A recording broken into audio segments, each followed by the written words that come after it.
নমস্কার বন্ধুরা, বাসাই রান্নাবান্নাতে সকলকে স্বাগত। আজ তোমাদের সাথে শেয়ার করব মিষ্টির দোকানের মতো কিভাবে বাড়িতে সহজভাবে কালাকাঁদ মিষ্টি বানিয়ে নিতে পারবে সেই রেসিপি। এবার থেকে দুধ জাল দেওয়ার সময় কেটে গেলে আর ভয় খাওয়ার প্রয়োজন নেই।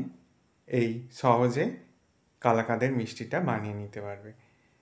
আমি এখানে দুধ জাল দিয়ে নিয়ে তারপর একটা পাত্রের মধ্যে জল আর ভিনিগার মিশিয়ে সেই মিশ্রণটাকে দুধের মধ্যে দিয়ে এইভাবে দুধ থেকে ছানাটা কাটিয়ে নিয়েছি। এবার ছানাটাকে একটা সুতির কাপড়ের মধ্যে ভালো করে ছেঁকে নেব।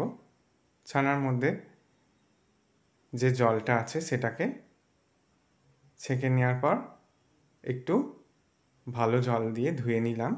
তারপর একদম চেপে ছানা থেকে জলটা বের করে নিচ্ছি। ছানা থেকে জলটা বের করে নেওয়া হয়েছে। এবার ভালো করে এটাকে মেখে নেব।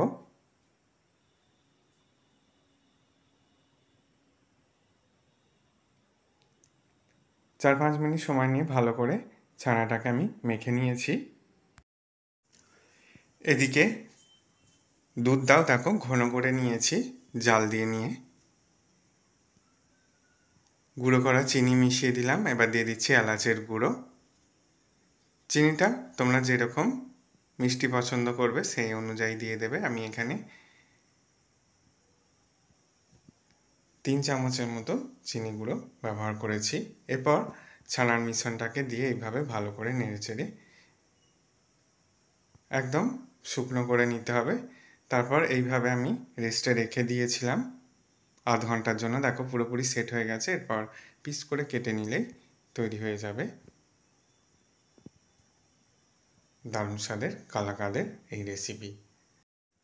বাড়িতে এবার থেকে দুধ জাল দেওয়ার সময় ছানা কেটে গেলে এইভাবে সহজেই তোমরা মিষ্টি তৈরি করে নিতে পারবে। রেসিপিটা ভালো লাগলে বন্ধুদের মধ্যে অনেক শেয়ার করো, লাইক কমেন্ট করতে ভুলো না। সকলে সাবধানে সুস্থ থেকো। ভিডিওটা দেখার জন্য সকলকে ধন্যবাদ।